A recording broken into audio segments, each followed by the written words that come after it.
What's up, people? We are back with Pierre Emile Højbjerg. Hello. How you doing? How are you? I'm good. I'm good. Life is good. We're going to talk about vision today. You're a midfielder that can thread the needle, that plays a lot of long balls, that knows what's going on. So we want to kind of get to the bottom of how you're able to do this. Trying to improve your vision as a midfielder is a very tough thing to do as a kid. So kind of bring us into your mind when you're about to receive a pass. What's the checklist? What do you do when you're first getting a pass or before you get a pass? You scan, you look. Just bring us through that and we'll go from there. I think the first thing I would do is make sure that if you pass me the ball, I want to go forward. Okay. Then I will position myself half open. Okay. But I would also position myself in a way where I know that the opponent is difficult to press me. So maybe half open, I would open a little bit as well the angle. Sure. And then I would take the scan, take my, how you say, the... kind of awareness. Awareness of the position. before I received the ball. I would open, I would check.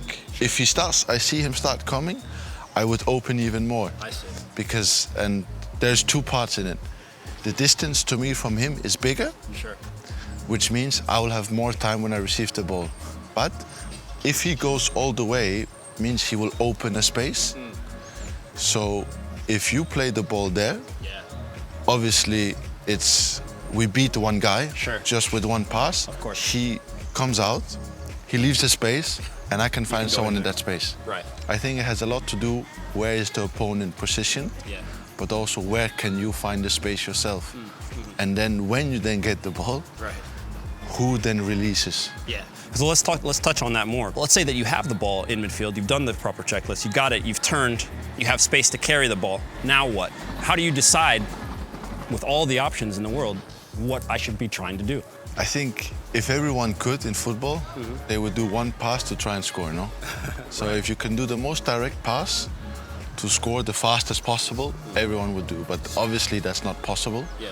So I would try and find often the free man furthest forward, but in a position where if I give him the ball, he is not isolated in terms of opportunities. I have to make sure that when he receives the ball, it's on the right foot, it's in the right space, and it's in a situation where he then can do the same as I did, further back.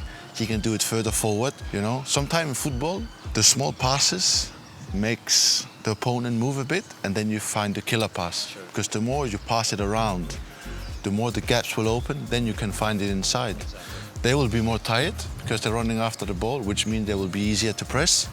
And second of all, they will be further back, which means they are further away from your goal. So then, for guys that are wanting to kind of train their vision and kind of do this, one of the things that, at least for me, I consider very important is putting yourself under limitation and restrictions and stuff like this. So in training, I imagine at times you have restrictions on your touches, right? So maybe it's not always free for you, because then you can dribble out of it, play out of it, stuff like this, right?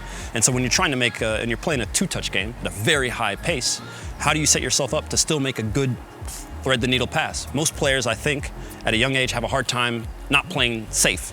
If you have two touches, center back gives it to me, I just give it back to him, and then maybe he can kick it out like this. But you know, at the highest level, you want to turn and play. I think it's the positioning is very important. Okay. But then also the pace. So if you play me and I touch and I'm like this, obviously to play forward is very hard. Is 1 out of 10, you know.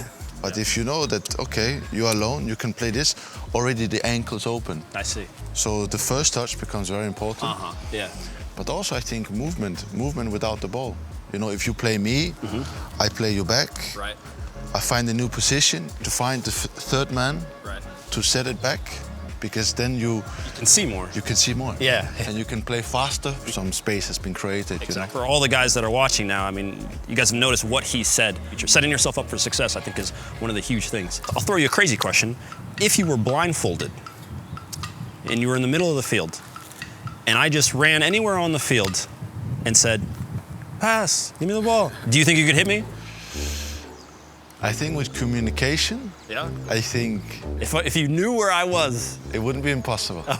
It wouldn't be impossible. Okay. Good enough, No, but sometimes in the game when you know you're under pressure, but the team's positioning is well worked on the training basics, I think then, if you're under pressure, you see sometimes 1, 2, 3 passes, it's set, and the player hits the first touch, other side. Right, and just know. This I think is something you can train. I'm not saying I will hit you pinpoint, but Yes. but the idea of creating positions for the teammates, I think it's possible to find him without seeing him. Sure, exactly.